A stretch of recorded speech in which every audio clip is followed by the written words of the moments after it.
आने वाली जो जनरेशन है, खासकर बच्चियों को और पेरेंट्स को, जो खासकर ये डिफेंसेस यहाँ पर बिहार में या ग्रामीण परिवेश में ही बोलते हैं कि ऐसा नहीं होना चाहिए, बच्चियों को दूर दराज नहीं भेजा जाए, उनको आप क्या मैसेज देना चाहते हैं? कोई किसी चीज़ में अगर बिहार पीछे रह गया है तो बस यही चीज़ है कि आप कंपैरिजन कर रहे हैं और इक्वली सपोर्ट नहीं कर रहे हैं बच्चियों को।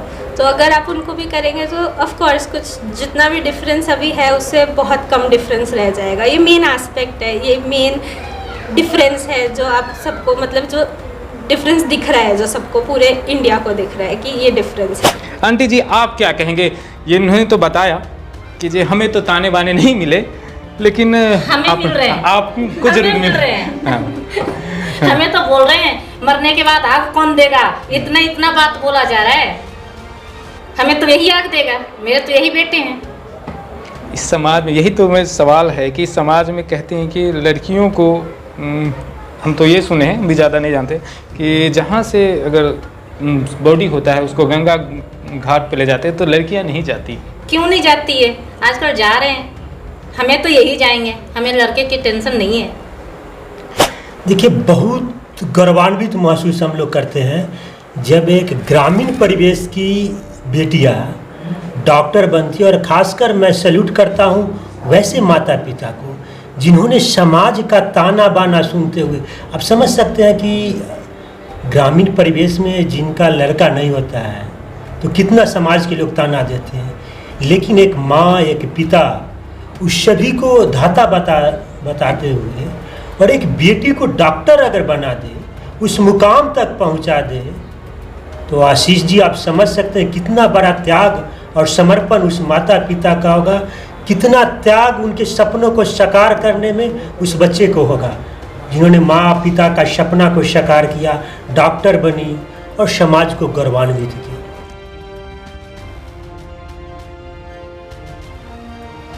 नमस्कार, मैं हूं आपके साथ आशीष है, आप देख रहे हैं वंदे बिहार। अभी हम हैं इंदौर, महोदी नगर विधानसभा क्षेत्र के अंतर्गत यह इंदौर है।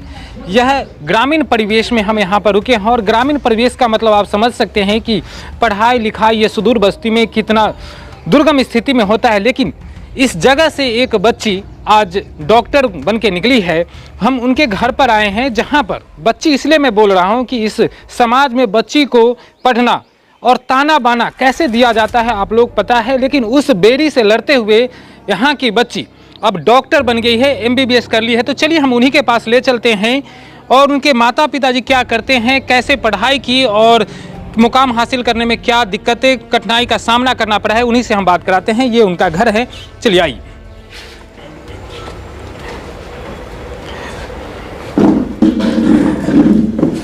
सबसे पहले हम उनकी माताजी से ही रूबरू कराते हैं। और एक और बात आपको बताएं, हमें जानकारी है इनकी सिर्फ 2 बेटियां हैं। और ये बात बता दे, अभी मैं जब बोला कि बेटी हैं तो इन्होंने सीधा बोल दिया कि बेटी नहीं बेटा है।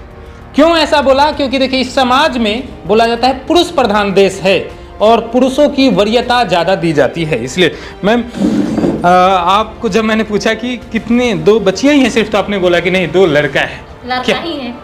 ऐसा क्यों बोले मैम? अब हम इसी को लड़का माने, मेरे लिए यही लड़का है। क्योंकि बोलते हैं कि बुढ़ापे का लाठी होता है लड़का, यही लाठी है। अब तो इनको ताकत दे दी मैम। हाँ, आपने इन्हें डॉक्टर बना दिया। हाँ, यही लड़का है। आपकी 2 बच्चियां हैं, एक डॉक्टर, ये बड़ी हैं? ये बड़ी है। और दूसरी क्या करती हैं? ये सही में सेंट्रल गवर्नमेंट में उसका भी हो गया। अच्छा, एएसआई हो गए वो भी। हाँ। चलिए, तो सबसे पहले कंग्रेचुलेशन कि आपकी दोनों बच्चियां इस समाज के लिए प्रेरणादायक हैं कि उन्होंने समाज के नाम को रोशन किया है। अब सीधा इन्हीं से बात करते हैं। अब दीदी कहें तो ठीक रहेगा। बताइएगा दीजिए, आपने जो मेडिकल की पढ़ाई की, या पहले से आपने सोच रखा था या गार्जियन ने आपको बोला? नहीं, मम्मी का ही था कि डॉक्टर बनना है, फिर बीच में ऐसा हुआ कि नहीं इंजीनियरिंग कर लेते हैं, और फिर अपने आप ऐसे घूमते फिराते बायोलॉजी ले लिया और फिर डॉक्टर बनने के लिए। अच्छा, मतलब कि एक कंफ्यूजन था आपको, रुचि? हाँ, बचपन से डॉक्टर ही बनना था, बट बड़े होते होते थोड़ा सा ऐसा हो गया कि कोई बात नहीं, बायोलॉजी नहीं लेते हैं। अच्छा, आपने ये कहाँ से डॉक्टरी की पढ़ाई की? MBBS हो गए पूरे? हाँ, मैंने 16 में नीट क्लियर किया था। अच्छा। और doctor BR Ambedkar medical college Bangalore से MBBS कंप्लीट किया है। और 21 में मेरा MPS क्लियर हो गया था, 22 में 1 साल इंटर्नशिप के बाद ग्रेजुएशन हुआ है। अच्छा, आपने 22 में कर लिया ग्रेजुएशन, 1 साल इंटर्नशिप किया। इंटर्नशिप कहाँ पर किया आपने? वहीं पे बेंगलोर सेम कॉलेज। हाँ। सेम कॉलेज में ही इंटर्नशिप किया है। जैसे डॉक्टर में मुझे तो उतना नॉलेज नहीं है, आपने बोला कोई स्पेशलिस्ट होता है उसमें, किसी चीज़ से आपने स्पेशलिस्ट? उसके लिए अभी इस बार एग्जाम दिया है मैंने नीट PG का, तो उसका काउंसलिंग शुरू होने वाला है जुलाई में, उसके बाद पता चलेगा। ऐसे तो आप कहीं ना कहीं आप जाकर आप जॉब कर सकते हैं, एक तरह से जॉब ही कहेंगे, जॉब तो नहीं कहना चाहिए इस पेशे में। लेकिन आने वाले जो बच्चे हैं आपसे जो जूनियर हैं, हम जहाँ पर हैं ये थोड़ा सुदूर बस्ती है, क्या कहना चाहते हैं यहाँ के बच्चों के बारे में?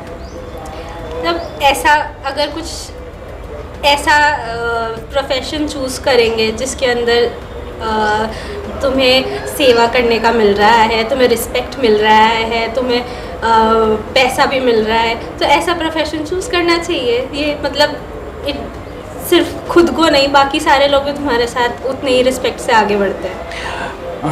आपने बताया कि आपने बेंगलोर से किया है, और जैसे आंटी जी बताया कि हम जयपुर में रह रहे थे। बेंगलोर और जयपुर 2 डेवलप्ड स्टेट हैं, और अभी हम बिहार में हैं। बिहार का परिवेश और जयपुर और बेंगलोर, कैसे आप इसको देखते हैं अगर कंपेयर किया जाए तो?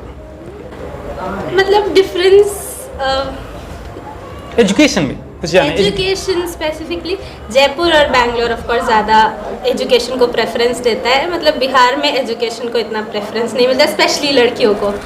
और जितना जहाँ तक मतलब देखा गया है उतना भी मतलब बेसिक एजुकेशन तक क्लियर करके उनके लिए मतलब काफ़ी है बेसिक एजुकेशन। उसके ऊपर कुछ स्पेसिफिक करना, कोई प्रोफेशन या करियर चूज़ करना इतना इम्पोर्टेंट नहीं है। क्योंकि मैंने इसलिए बोला कि मैं भी बेंगलोर से ही डिप्लोमा कंप्यूटर से किया था, तो इसलिए पूछा कि वहाँ का कल्चर और यहाँ का कल्चर में डिफरेंसेस है।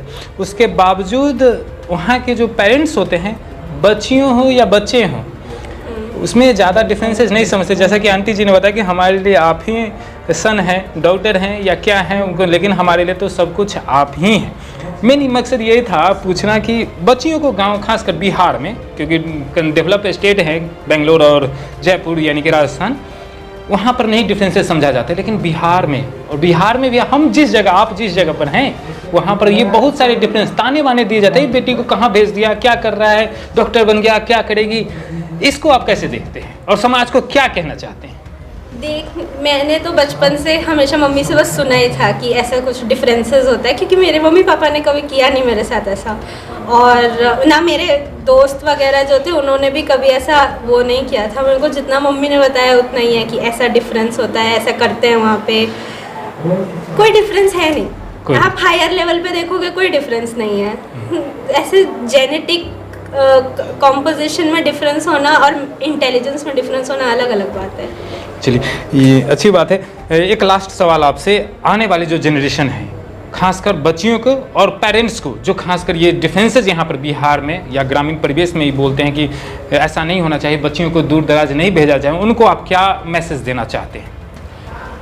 अगर कोई किसी चीज़ में अगर बिहार पीछे रह गया है तो बस यही चीज़ है कि आप कंपैरिजन कर रहे हैं और इक्वली सपोर्ट नहीं कर रहे हैं बच्चियों को। तो अगर आप उनको भी करेंगे तो ऑफ कोर्स कुछ जितना भी डिफरेंस अभी है उससे बहुत कम डिफरेंस रह जाएगा। ये मेन एस्पेक्ट है, ये मेन डिफरेंस है जो आप सबको, मतलब जो डिफरेंस दिख रहा है, जो सबको पूरे इंडिया को दिख रहा है कि ये डिफरेंस है। नीतीश कुमार जी अगर इस वीडियो को सुन रहे हैं तो देखिए, जैसा कि दीदी ने बताया कि जो मेन एस्पेक्ट है जिस पर काम करना चाहिए सरकार को, खासकर बिहार गवर्नमेंट को, ये यही डिफरेंसेज है। लड़के को ज़्यादा यहाँ पर प्रायोरिटी दी जाती है, लड़कियों को कम। लेकिन खैर सरकार हमारी बहुत काम कर रही हैं। आंटी जी आप क्या कहेंगे? ये इन्होंने तो बताया कि जी हमें तो ताने बाने नहीं मिले, लेकिन हमें मिल रहे हैं, आप कुछ जरूर मिल रहे हैं। हमें तो बोल रहे हैं मरने के बाद आग कौन देगा, इतना इतना बात बोला जा रहा है। हमें तो यही आग देगा, मेरे तो यही बेटे हैं।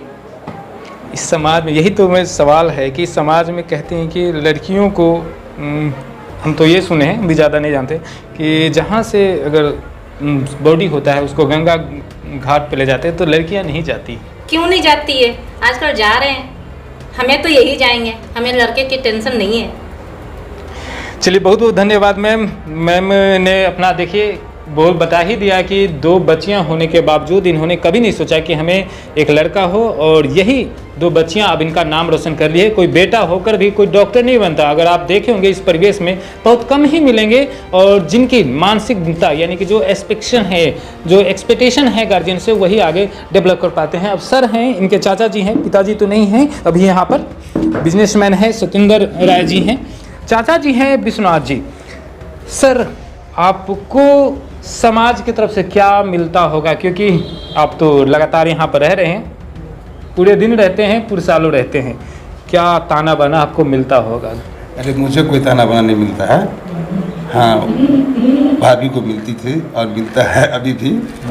अब क्या ताना, अब तो वो कामयाबी पर चले गए। अफसोस सबको होता है, हमें भी होता है, इनको भी होता है, लेकिन बच्चियाँ माँ बाप का नाम रोशन कर रही है बहुत अच्छी तरह से। एक डॉक्टर बड़ी वाली बन गई है, दूसरी ESI में जी ESI सेंट्रल गवर्नमेंट का जॉब है। Central government. हाँ, मुझे भी फुल फॉर्म पता नहीं उसका क्या होता है। बहुत अच्छा लग रहा है। अब आपकी भतीजी हुई, दोनों अब गवर्नमेंट जॉब गवर्नमेंट ही हो गया। जिससे नीट बोली मैं समझ गया, मुझे मेडिकल का उतना नॉलेज नहीं था, लेकिन नीट देश का मेडिकल का सबसे बड़ा एग्ज़ाम होता है, वो क्रैक करके अब वो पोस्ट ग्रेजुएट भी कर ली हैं, अब स्पेशलिस्ट में जा रही हैं। कितना खुशी है आपको सर? बहुत अच्छा लग रहा है, आनंद मिल रहा है कि हमारी भतीजियाँ डॉक्टर बन गई। एक छोटी से गाँव की रहने वाली है। यही सवाल मैं पूछना था, एक छोटी सी गाँव की लड़की अगर डॉक्टर बन जाए, तो आप तो लगातार यहाँ पर रह रहे हैं, इन्हें तो पढ़ने के लिए घर से दूर भी जाना पड़ा। आप समाज में जाकर कहिएगा जिनकी बच्चियाँ अभी भी बढ़ नहीं रही हैं? नहीं, इसमें ध्यान देने की ज़रूरत है। बेटियों को बेटा से कम नहीं समझना चाहिए। प्रत्येक माँ बाप को आज लड़के से अच्छा लड़कियाँ कर रही हैं, प्रत्येक क्षेत्र में, चाहे क्षेत्र कोई सा भी हो कर रही हैं। अच्छा, अभी सवाल एक है, जैसा कि देखिए एक नारा था भारत सरकार का, बेटी बचाओ बेटी पढ़ाओ। ये नारा कहीं ना कहीं धरती पर से उठा, और सामाजिक कार्यकर्ता, पर्यावरण समाज सेवी, धरती पुत्र, इन्होंने इस नारे को गढ़ा था। तो चलिए अब इनसे ही बात कर लेते हैं कि आपका कहीं ना कहीं सर ये जो नारा था, बेटी बचाओ बेटी पढ़ाओ, अब कैसा महसूस हो रहा है जब आपकी बहन बेटी गांव की अगर डॉक्टर, सबसे ये किसी भी गार्जियन का ये सपना होता है कि सर्वश्रेष्ठ करे? देखिए, बहुत गौरवान्वित महसूस हम लोग करते हैं जब एक ग्रामीण परिवेश की बेटियां डॉक्टर बनती है, और ख़ासकर मैं सैल्यूट करता हूं वैसे माता पिता को जिन्होंने समाज का ताना बाना सुनते हुए, आप समझ सकते हैं कि ग्रामीण परिवेश में जिनका लड़का नहीं होता है तो कितना समाज के लोग ताना देते हैं, लेकिन एक माँ एक पिता उस सभी को धाता बताते हुए, और एक बेटी को डॉक्टर अगर बना दे, उस मुकाम तक पहुंचा दे, तो आशीष जी आप समझ सकते हैं कितना बड़ा त्याग और समर्पण उस माता पिता का होगा, कितना त्याग उनके सपनों को साकार करने में उस बच्चे को होगा, जिन्होंने माँ पिता का सपना को साकार किया, डॉक्टर बनी और समाज को गौरवान्वित की। आपने यह नारा गढ़ा था, मुझे जहाँ जानकारी उसके आपसे ही अडॉप्ट किया गया था। आपको कितनी खुशी हो रही है? आप उस दरवाजे पर बैठे हैं जहाँ की बेटी अभी नाम रोशन कर रही है। देखिए, इससे पहले भी जहाँ भी मतलब बेटियाँ खास के करती है, किसी भी क्षेत्र में कामयाबी हासिल करती है, तो हमको बहुत ही गौरवान्वित महसूस होता है। अब आशीष जी कल्पना नहीं कर सकते हैं समाज में कितनी बेरिया है, किस प्रकार के ताना इनके माता पिता इस समाज से सुने होंगे, आप इसकी कल्पना नहीं कर सकते। लेकिन जिस प्रकार हिम्मत और हौसला से उन्होंने बेटी को डॉक्टर और एक बेटी को ESI सेंट्रल विभाग में नौकरी दिला दी, और आज गौरवान्वित महसूस कर रहे, कहीं से कोई झिझक नहीं कि यही हमारा बेटा है, समाज में सीना चौड़ा करके कहती है। वाकई में ऐसे माता पिता को भी सैल्यूट है, और उस बेटिया को भी सैल्यूट है जिसने अपने माता पिता के सपनों को साकार की है। किसी भी माता पिता का ये सपना होता है कि उनके बच्चे मैं अब शब्द यहाँ पर बच्चे का यूज कर रहा हूँ। बच्चे यानी कि बच्चियाँ भी हो सकती हैं। बच्चे का सपना होता है, माता पिता का सपना होता है कि उनके बच्चे बहुत ऊपर जाएं समाज में। अब इन दोनों ने इतना ऊपर चले गए हैं जहाँ से इनकी मनोकामनाएं माता पिता का लगभग पूर्ण हो गया। लेकिन समस्या ये रह जाती है कि जो ताने बाने होते हैं इनको अभी भी झकझोर देते हैं। क्या उस ताने बाने को यह समाज अब देना बंद करेगा? क्योंकि अब बेटियां बेटों से कहीं नहीं, जितना प्रायोरिटी दिया गया है इस समाज में पुरुष को उतना प्रायोरिटी नहीं दिया गया अभी तक। तो क्या अब इसको बदलना पड़ेगा और बदलने की ज़रूरत भी है। अगर इस फेसबुक यूट्यूब से देख रहे तो आप कमेंट के माध्यम से इसको आप अपना रिएक्शन दे सकते हैं ताकि समाज में बदलाव हो सके। और अगर आप चाहते हैं यहीं से क्रांति स्टार्ट हो तो आप समाज में अपनी बेटियों को भी बेटों की समान एकदम उतनी ही हक दे, उतनी ही प्रायोरिटी दे जितने आप बेटे को दे रहे हैं। अभी इतना ही। आप देख रहे वंदे विहार। इस वीडियो को ज़्यादा लोगों तक शेयर करें ताकि एक मिसाल बन सके। एकता जी, डॉक्टर एकता जी एक समाज के लिए मिसाल बन सके। धन्यवाद।